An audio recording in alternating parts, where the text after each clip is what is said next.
Hello friends, welcome to my channel. This video is sponsored by Buy More mobile app. Get started by download Google Play or App Store. இன்னைக்கு நம்ம பொரிச்ச குழம்பு எப்படி செய்யறதுன்னு பார்க்கலாம். வாங்க வீடியோக்குள்ள போலாம்.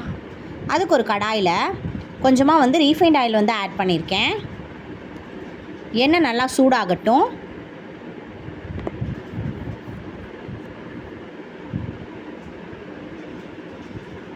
நம்ம சேனலை இப்போ தான் ஃபஸ்ட் டைம் பார்க்குறீங்கன்னா எல்லோரும் சப்ஸ்கிரைப் பண்ணிவிட்டு பாருங்கள்.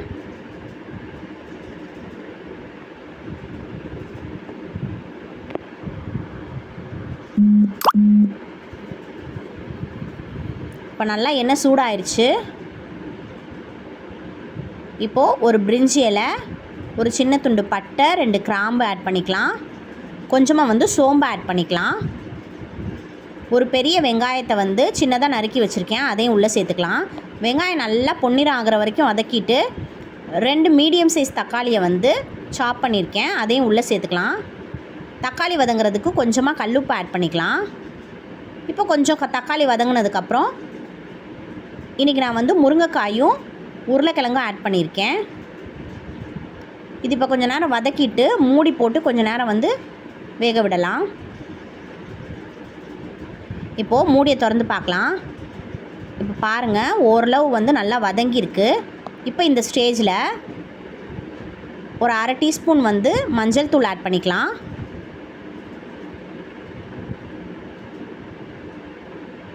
கொஞ்சமாக சாம்பார் தூள் ஆட் பண்ணிக்கலாம். இந்த குழம்புக்கு சாம்பார் தூள் நல்லா டேஸ்ட் கொடுக்கும். கொஞ்சமாக மிளகாய் தூள் ஆட் பண்ணிக்கலாம் காரத்துக்கு.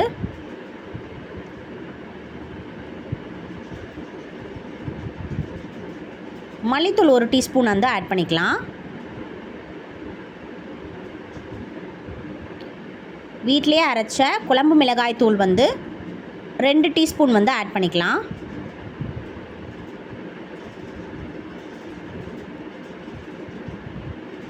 இப்போது மசாலாலாம் சேர்த்தாச்சு. இப்போ தேவையான அளவு தண்ணி சேர்த்துக்கலாம்.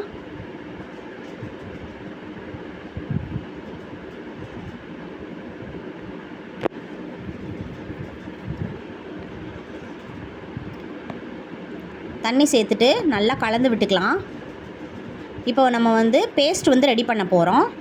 அதுக்கு தேங்காய், ஒற்றைக்கடலை, சோம்பு இது மட்டும் போட்டு நல்லா பேஸ்ட்டாக அரைச்சிட்டு வந்துடலாம் மிக்ஸி ஜாரில். அது வரைக்கும் இந்த குழம்பு மூடி போட்டு கொஞ்சம் நேரம் வேக விடலாம். அந்த முருங்கைக்காயும் உருளைக்கிழங்கும் கொஞ்சம் நல்லா வேக விடலாம். இப்போது மூடியை திறந்து பார்க்கலாம். இப்போ பாருங்கள், நல்லா கொதிச்சிருச்சு குழம்பு. முருங்கைக்காயும் உருளைக்கிழங்கும் நல்லா வெந்து வந்துருச்சு. இப்போ நம்ம பேஸ்ட் அரைச்சி வச்சுருந்தோம் இல்லையா, அதை நம்ம ஆட் பண்ண போகிறோம். இப்போ இதில் பேஸ்ட் ஆட் பண்ணதுக்கப்புறம் அந்த முருங்கைக்காய் இன்னும் 3/4 பதம் தான் வெந்திருக்கு. ஸோ அதனால் குக்கரில் போட்டு ஒரு விசில் விட்டால் கரெக்டாக இருக்கும். நல்லா எண்ணெய் பிரிஞ்சு வந்துடும், தயாராகிரும். வாங்க சாப்பிட்லாம்.